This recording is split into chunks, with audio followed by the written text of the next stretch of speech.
O mármore frio do chão refletia a luz de um lustre de cristal que parecia iluminar tudo, menos os rostos das pessoas sentadas à mesa. Na mansão dos Villar, o silêncio era uma presença constante, quebrado apenas pelo tilintar discreto dos talheres de prata contra a porcelana cara. Arthur, aos 58 anos, observava sua família. Ele havia construído aquele império do zero, tijolo por tijolo, contrato por contrato. Tinha dado a eles um mundo de luxo e segurança, mas agora, olhando para os rostos à sua frente, sentia um vazio que nenhuma fortuna poderia preencher. Do outro lado da mesa, sua esposa Helena, de 55 anos, comia com a elegância de sempre. Seus olhos, no entanto, não estavam na comida, mas nele. Havia uma preocupação sutil em seu olhar, uma pergunta silenciosa que ele não sabia como responder. Ao seu lado, Lucas, o filho de 28 anos, digitava furiosamente no celular, provavelmente fechando algum negócio ou mais provavelmente combinando a próxima festa. Para Lucas, a vida era uma sequência de conquistas materiais. A empresa do pai era apenas um caixa eletrônico para financiar seu estilo de vida. Beatriz, a caçula de 25 anos, também estava absorta em seu próprio universo digital. Ela ajustava o ângulo do prato, tirava uma foto e começava a digitar uma legenda sobre a beleza da simplicidade, uma ironia que parecia escapar a todos, inclusive a ela. Sua vida era uma vitrine perfeitamente curada para milhares de seguidores que não a conheciam de verdade. Arthur suspirou, um som baixo que se perdeu na imensidão da sala de jantar. Ele tentou iniciar uma conversa. Como foi o seu dia, Lucas? O filho não levantou os olhos do aparelho. Fechei o contrato com o pessoal do Sul, bati a meta, a comissão vai dar para trocar de carro. O meu já está com 6 meses de uso. Arthur sentiu uma pontada de desapontamento. Não havia um parabéns, pai, ou um obrigado pela oportunidade. Havia apenas o carro novo, o próximo item na lista de desejos. E você, Bia? Ela sorriu para o celular. Ah, pai, foi incrível. Recebi uma proposta de parceria com uma marca de joias da Itália. Eles vão me mandar um colar de diamantes. Imagina o engajamento que isso vai dar. Helena pousou o garfo e olhou para os filhos com uma tristeza contida. E a sua avó, alguém ligou para ela hoje, é o aniversário dela. O silêncio que se seguiu foi mais pesado do que antes. Lucas e Beatriz se entreolharam, um desconforto evidente em seus rostos. Eu estava em reunião o dia todo, mãe, Lucas disse, na defensiva. E eu tive 3 eventos, impossível, completou Beatriz, voltando a atenção para o celular como se o assunto estivesse encerrado. Foi naquele momento que a dor veio, não a dor da indiferença, a qual já estava se acostumando, mas uma dor física, aguda, que começou em seu peito e se espalhou como fogo por seu braço esquerdo. O ar faltou em seus pulmões. A taça de vinho em sua mão escorregou, estilhaçando-se no chão de mármore e manchando o branco impecável com um vermelho profundo, quase profético. Os olhos de Helena se arregalaram em pânico. Arthur, o que você está sentindo? Ele tentou falar, mas apenas um gemido escapou de seus lábios. Seu corpo tombou para o lado, e a última coisa que viu antes de a escuridão o engolir, foi o pânico real no rosto de sua esposa, e os olhares chocados e confusos de seus filhos, que pela primeira vez naquela noite, haviam largado seus celulares. O cheiro de antisséptico invadiu suas narinas antes mesmo que ele conseguisse abrir os olhos. Bips rítmicos de um monitor ao lado de sua cama eram a trilha sonora de seu retorno à consciência. Ele estava em um quarto de hospital, a luz do sol filtrada por uma persiana. Sentia o corpo pesado, cansado, mas vivo. Helena estava sentada em uma poltrona ao seu lado, segurando sua mão. Ela cochilava, o rosto marcado pela preocupação. Ele apertou a mão dela levemente, e ela despertou num sobressalto. Arthur, meu amor, você acordou. Os médicos disseram que foi um infarto. Você nos deu um susto terrível. Ele queria dizer que a amava, que estava grato por ela estar ali, mas sua garganta estava seca. Antes que pudesse tentar, ouviu vozes do lado de fora do quarto no corredor. Eram Lucas e Beatriz. Ele fechou os olhos, fingindo ainda estar dormindo, um instinto mandando escutar. Você acha que ele vai sair dessa? A voz de Beatriz era um sussurro ansioso, mas não de preocupação, era um sussurro de impaciência. O médico disse que o quadro é estável, mas foi grave, respondeu Lucas, a voz baixa e calculista. Precisamos estar preparados. Se o pior acontecer, como você acha que a herança será dividida? Metade para a mamãe, e o resto dividido entre nós dois. O coração de Arthur O mesmo que quase parou de bater horas antes, pareceu ser esmagado por uma mão invisível. Aquelas palavras o atingiram com mais força do que a própria doença. Eu não posso nem pensar nisso, continuou Beatriz, o tom beirando o pânico. Meu apartamento é alugado no nome da empresa. Minhas viagens, meus contratos. Tudo depende do dinheiro dele. Se ele se for, preciso garantir que meu padrão de vida não mude. Você entende, Lucas? Claro que entendo. Eu sou diretor na empresa, mas o controle todo é dele. Precisamos conversar com o advogado, ver como o testamento está. Não podemos ser pegos de surpresa. A conversa continuou, um planejamento frio e egoísta sobre o império que ele construiu, enquanto ele jazia em uma cama de hospital a poucos metros de distância.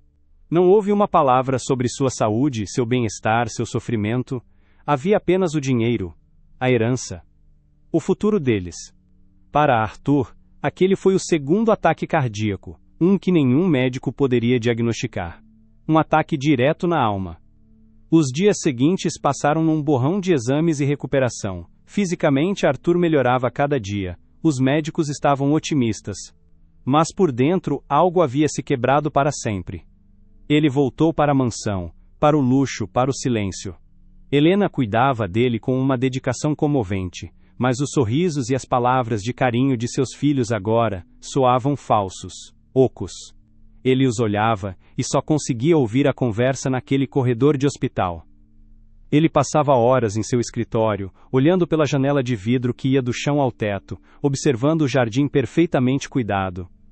Ele via a esposa lendo um livro perto da piscina, e via os carros importados dos filhos entrando e saindo pelo portão principal. Tinha tudo o que o dinheiro podia comprar, mas se sentia o homem mais pobre do mundo. A pergunta o consumia: quem naquela casa o amava de verdade? Quem ficaria ao seu lado se tudo aquilo desaparecesse? A ideia nasceu de sua dor, uma semente amarga que germinou em sua mente e se tornou um plano. Um plano arriscado, radical, mas, para ele, necessário. Ele precisava saber a verdade, por mais dolorosa que fosse. Pegou o telefone e ligou para o único homem em quem ainda confiava, seu advogado de longa data. Armando, preciso de você. Tenho um trabalho delicado e absolutamente confidencial. 2 semanas depois, o cenário estava montado. Documentos forjados, notícias de investimentos desastrosos plantadas em colunas de economia. Uma falsa investigação por fraude que bloqueava todos os seus ativos. A falência parecia real, iminente e devastadora. Chegara a hora do teste. Naquela noite ele reuniu a família na mesma sala de jantar onde tudo começou. A atmosfera era ainda mais tensa. Helena sentia sua angústia, e os filhos, sua estranha solenidade. Arthur se levantou, as mãos tremendo levemente.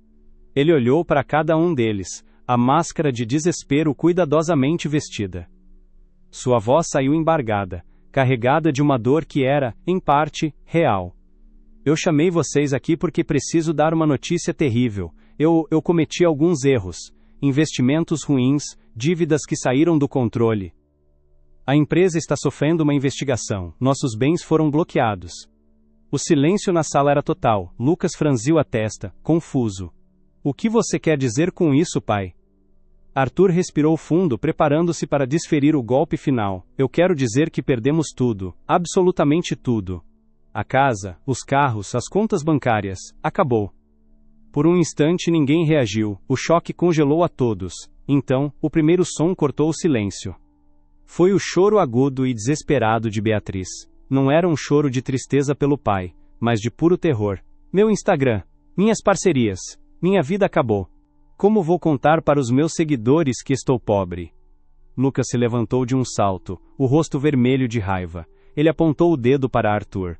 Como você deixou isso acontecer? Anos e anos construindo um império para jogar tudo fora? E o meu futuro? Você pensou em mim? Você é um incompetente.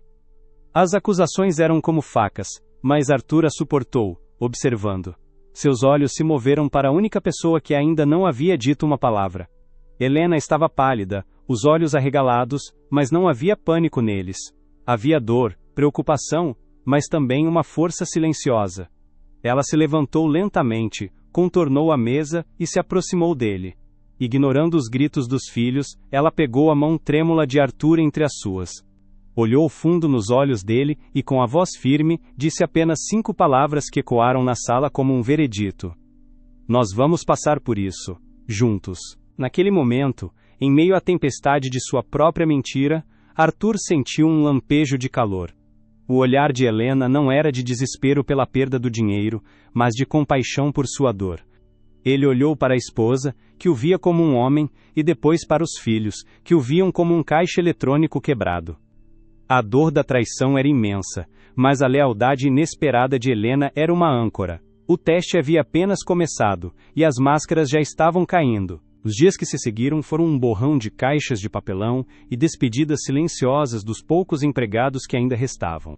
A mansão dos Vilar, antes um palácio de mármore e vidro, agora ecoava vazia, cada passo de Arthur ressoando como um martelo em um túmulo. Lucas e Beatriz observavam o desmonte de suas vidas com uma mistura de incredulidade e raiva contida. Não ajudavam. Apenas circulavam pelos cômodos, pegando objetos pessoais como se fossem refugiados em sua própria casa.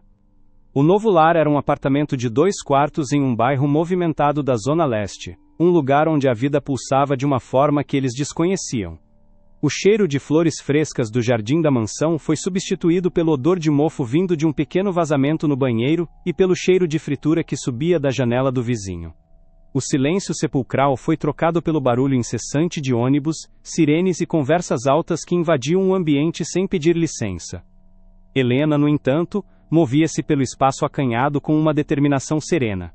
Abria as caixas, limpava as prateleiras empoeiradas e tentava encontrar um lugar para os poucos pertences que lhes restaram.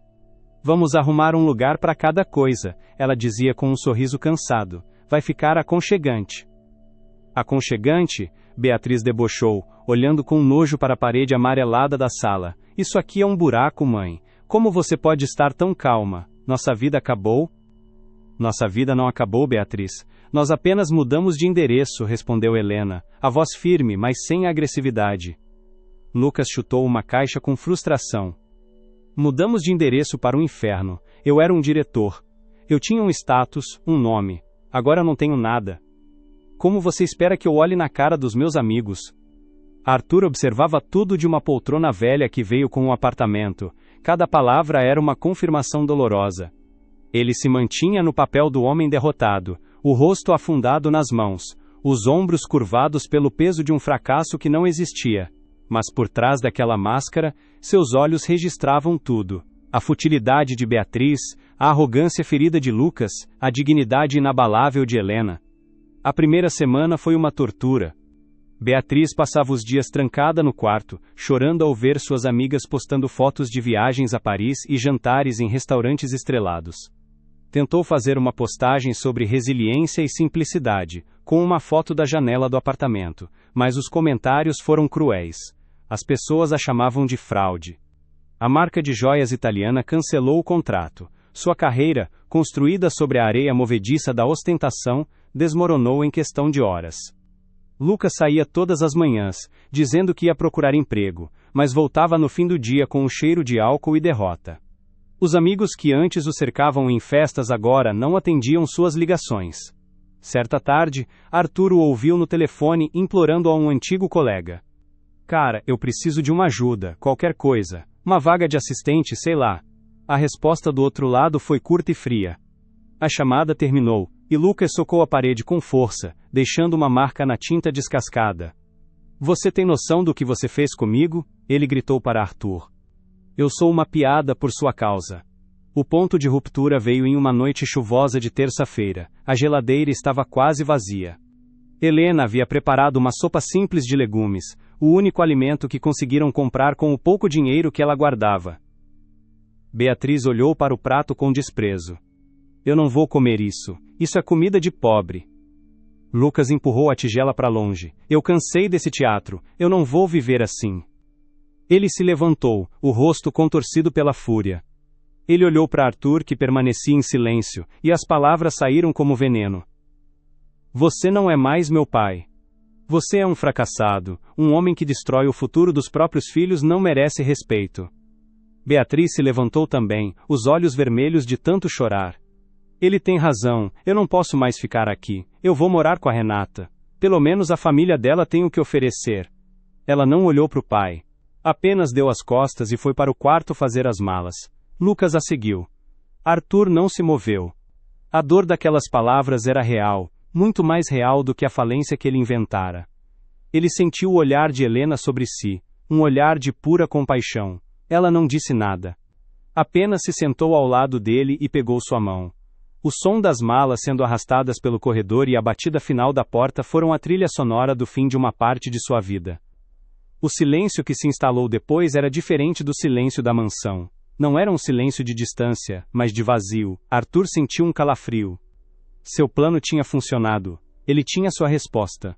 E a resposta o destruiu. Nos dias seguintes, ele tentou ligar para Ricardo, seu sócio e amigo de 30 anos. Aquele que o abraçou no hospital e disse que estaria ao seu lado para o que desse e viesse. A primeira ligação caiu na caixa postal, a segunda também. Na terceira, Ricardo atendeu, a voz apressada. Arthur, agora não posso falar, estou entrando em uma reunião.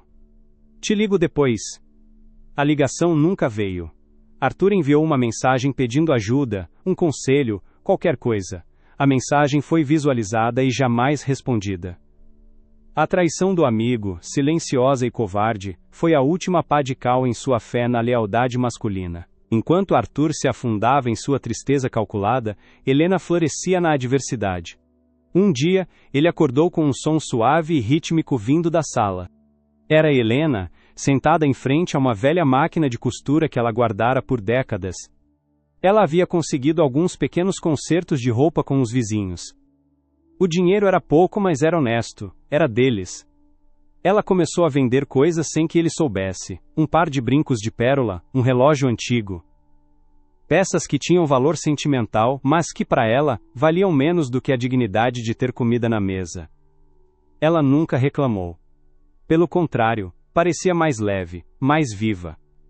Ela conversava com a dona da padaria, sorria para o porteiro, trazia para casa histórias de pessoas comuns, de lutas reais. Certa noite, a culpa começou a pesar sobre Arthur de uma forma insuportável. Ele a observava, exausta, adormecer no sofá depois de passar o dia costurando. O rosto dela, mesmo marcado pelo cansaço, tinha uma serenidade que ele não via há anos. Ele se sentia um monstro, um manipulador, que a submetia àquela provação por puro egoísmo. A dor que ele via nos olhos dela não era pela perda do luxo, mas pela dor que ela achava que ele estava sentindo, e essa lealdade cega o quebrava por dentro.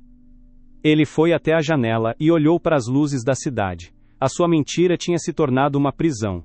Ele estava mais sozinho do que nunca, não pela ausência dos filhos, mas pela barreira que seu segredo criava entre ele e a única pessoa que realmente importava. Helena acordou e o viu ali, parado na penumbra. Ela se aproximou por trás e o abraçou. O que foi, meu amor? Não consegue dormir? Ele se virou, o rosto molhado por lágrimas que pela primeira vez, não eram fingidas. Eu sinto muito, Helena. Eu sinto muito por ter te arrastado para isso. Ela secou o rosto dele com as mãos. Arthur, olhe para mim. Nós começamos com menos que isso. Lembra do nosso primeiro apartamento? Tínhamos um colchão no chão e um sonho. Todo o resto, o dinheiro, a empresa, as casas, tudo isso foi consequência, não a causa do nosso amor. Nós perdemos coisas, mas não perdemos um ao outro. E é isso que importa. As palavras dela o atingiram com a força de uma revelação. Ele olhou para aquela mulher, a mesma jovem por quem se apaixonara 40 anos antes. A mulher que acreditava nele quando ele não era ninguém. A mulher que ainda acreditava nele agora que ele fingia não ser ninguém. Naquele momento, Arthur percebeu que seu teste tinha revelado mais do que a ganância dos filhos ou a falsidade dos amigos. Tinha revelado a dimensão de um amor que ele, em sua arrogância e desconfiança, quase se esquecera de valorizar. A mentira, que antes era uma ferramenta, agora se tornara um fardo que o separava da única verdade que realmente valia a pena. E ele não sabia por quanto tempo mais conseguiria carregá-lo. O telefone tocou, um som estridente e anacrônico naquele apartamento onde a tecnologia parecia ter regredido décadas. Arthur atendeu. Sua voz, do outro lado da linha, era calma, desprovida da fragilidade que ele vinha fingindo por semanas. Ele ligou para Lucas, depois para Beatriz. A mensagem era a mesma, curta e direta. Precisamos ter uma última conversa. Todos juntos. Sobre o que sobrou. Estejam aqui amanhã, às 3 da tarde. Ele também ligou para Ricardo, o amigo que se tornara um fantasma. A resposta de Ricardo foi hesitante, mas a menção de advogados e um possível acordo final o convenceu a aparecer. No dia seguinte, o pequeno apartamento parecia encolher ainda mais com a chegada deles. Lucas e Beatriz entraram primeiro, acompanhados por um jovem advogado de terno caro, que olhava para o ambiente com um desprezo mal disfarçado. Beatriz usava um vestido preto, um luto ensaiado pela vida que perdeu. Lucas vestia a arrogância de sempre, embora um pouco amassada pela realidade. Ricardo chegou por último, o sorriso forçado não alcançando os olhos frios e calculistas. Helena serviu água em copo simples, seus movimentos serenos contrastando com a eletricidade no ar. Ela se sentou ao lado de Arthur, sua mão repousando sobre a dele, uma âncora silenciosa. Então, vamos acabar logo com isso, disse Lucas, impaciente. O que tem para dividir, as dívidas? Ricardo pigarreou, ajeitando a gravata. Arthur, meu amigo, eu sinto muito que as coisas tenham chegado a este ponto. Se houver algo que eu possa fazer para ajudar a liquidar os ativos restantes. Arthur permaneceu em silêncio por um longo momento, observando cada um deles. O advogado de seus filhos, o ex-amigo, os próprios filhos. Todos ali, prontos para bicar a carcaça do império que ele construiu. Ele não sentia raiva. Sentia um cansaço profundo, uma tristeza antiga. Finalmente ele falou, a voz firme, ressoando com uma autoridade que eles não ouviam há muito tempo. Sim, estamos aqui para falar sobre o que sobrou. Ele se inclinou para a frente e pegou uma pasta de couro que estava no chão, ao lado de sua poltrona. Ele a abriu lentamente sobre a mesinha de centro. O que é isso? Perguntou Beatriz, a voz trêmula de ansiedade. Isso, respondeu Arthur, tirando um maço de papéis. É o extrato consolidado de todas as minhas contas de investimento, atualizado hoje de manhã. Ele deslizou o papel pela mesa. O advogado de Lucas o pegou primeiro. Seus olhos correram pelas linhas e então se arregalaram. Ele olhou de Arthur para Lucas, a boca ligeiramente aberta, sem palavras. Lucas arrancou o papel da mão dele. Seu rosto passou do desdém para a confusão, e depois para um choque absoluto. As colunas de números, os saldos de 7, 8 dígitos. Aquilo não era um extrato de um homem falido. Isso não é possível, gaguejou Lucas. É alguma fraude? Não, não é, disse Arthur, a voz cortante. Ele tirou outro documento da pasta. Este é o balanço da Vilar Construtora. Superavitária. Com contratos fechados para os próximos 5 anos. Nenhuma investigação, nenhuma dívida fora de controle, nenhum bem bloqueado. Beatriz pegou o papel, as mãos tremendo. Seus olhos se encheram de lágrimas, mas não eram as lágrimas de alívio que se poderia esperar. Eram lágrimas de humilhação, de compreensão tardia. O que significa isso? Ela sussurrou, olhando para o pai como se o visse pela primeira vez. Ricardo, pálido como um fantasma, começou a se levantar. Eu acho que houve um mal-entendido. Eu preciso ir. Sente-se, Ricardo, ordenou Arthur, e o tom de sua voz fez o homem de 50 anos obedecer como uma criança. Ainda não terminamos. Arthur então tirou um pequeno gravador digital da pasta. Ele apertou um botão. A sala foi preenchida com o som sibilante de um corredor de hospital, seguido por vozes sussurradas e ansiosas. Você acha que ele vai sair dessa? A voz de Beatriz, inconfundível. Precisamos estar preparados. Se o pior acontecer, como você acha que a herança será dividida? A voz de Lucas, fria e calculista. A gravação continuou. Cada palavra um eco da traição que ele sentiu naquele dia. Beatriz soluçou, o rosto escondido nas mãos. Lucas ficou imóvel, o rosto uma máscara de pedra, a vergonha queimando em suas bochechas. Ricardo olhou para o chão, derrotado. O teste acabou, disse Arthur, desligando o gravador. O silêncio que se seguiu foi ensurdecedor. Ele se levantou, caminhando lentamente pela pequena sala. Ele parou na frente de seus filhos. Eu sempre me perguntei o que aconteceria se um dia o dinheiro acabasse. Se eu seria suficiente. Se o amor de vocês por mim era real, ou apenas um anexo dos cartões de crédito que eu fornecia. Agora eu sei a resposta. Ele olhou para Lucas. Você me chamou de fracassado. Um homem que destrói o futuro dos filhos. O seu futuro nunca esteve em minhas mãos, Lucas. Estava em seu caráter. ou na falta dele. A partir de hoje, você está fora da empresa. Sua parte nas ações será revertida para uma fundação de caridade. Você está deserdado. Ele se virou para Beatriz. E você? Sua vida não acabou. A vida que você inventou para estranhos na internet, sim. Talvez agora você tenha a chance de construir uma de verdade. Mas será sem a minha ajuda. Você também está fora do testamento. Pai, por favor, implorou Lucas, levantando-se. Foi um erro, nós estávamos assustados, não sabíamos o que estávamos dizendo. Arthur o olhou com uma dor profunda. Vocês sabiam exatamente o que estavam dizendo. O problema é que eu não sabia quem vocês eram. Eu não perdi meu dinheiro. Eu perdi meus filhos há muito tempo e só percebi agora. Seu olhar então se fixou em Ricardo.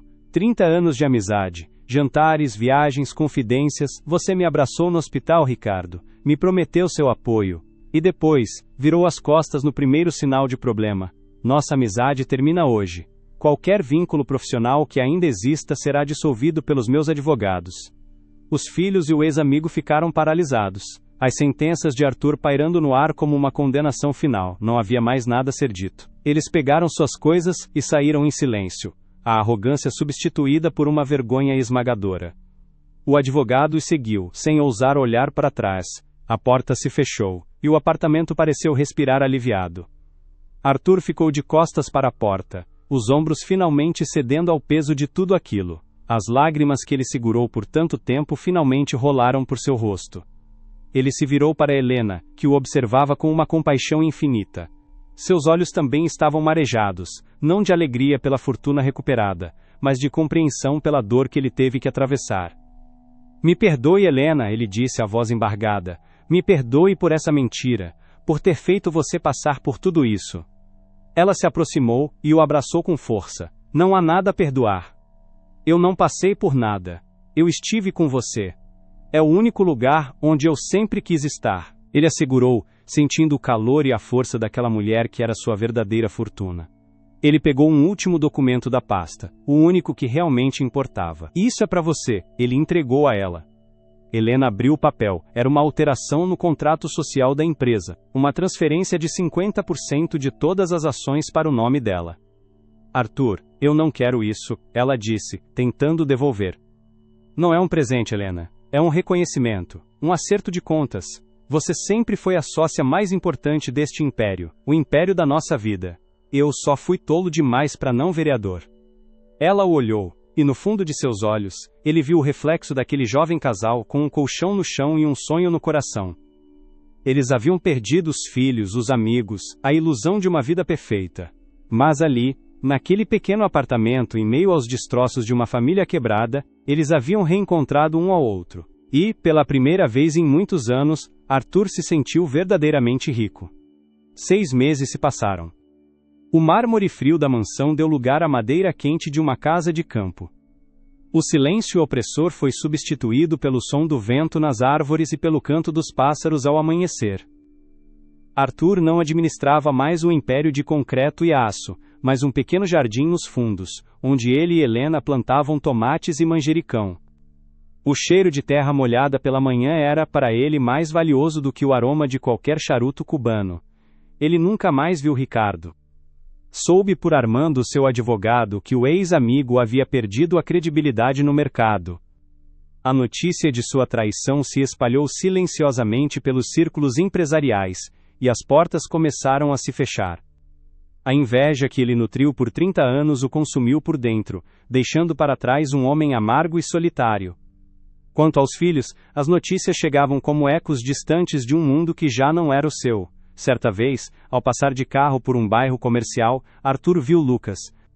Ele não usava um terno de grife, mas um uniforme simples de uma empresa de logística.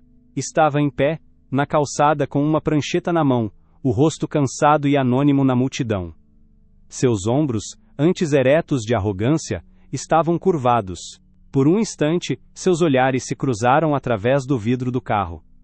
Havia um lampejo de reconhecimento, seguido por uma vergonha profunda que fez Lucas desviar o rosto rapidamente.